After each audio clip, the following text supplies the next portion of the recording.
पापा आप देखो ना, रूम में कितनी गर्मी है। रूम में एसी लगवा के दो, पढ़ाई में बहुत परेशानी होती है। बेटा जब मैं तुम्हारी उम्र का था, अगरबत्ती की रोशनी में पढ़ा करता था और 100 में से 105 नंबर लेता था। अगरबत्ती की रोशनी में 100 में से 105, और तुम्हें अभी से एसी चाहिए? शर्म करो शर्म। पापा वो मेरे रूम में छिपकली है।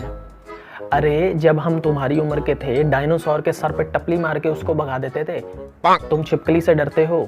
डायनासोर? हाँ जी, डायनासोर। शर्म करो शर्म।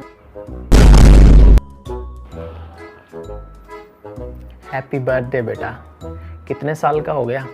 आज पापा पूरे 18 साल का हो गया हूँ। अरे जब हम तुम्हारी उम्र के थे, 17 साल के थे, 17 साल के हैं? शर्म करो शर्म। पापा मुझे बाइक लेके दो, काली जाना होता है, बहुत परेशानी होती है। अरे बेटा जब हम तुम्हारी उम्र के थे, 70 किलोमीटर पैदल चल के जाते थे, 6 पहाड़ और 2 रेगिस्तान क्रॉस करके स्कूल जाया करते थे। तुम्हें यहाँ पर स्कूल जाने के लिए बाइक चाहिए? शर्म करो शर्म। 6 पहाड़ और 2 रेगिस्तान।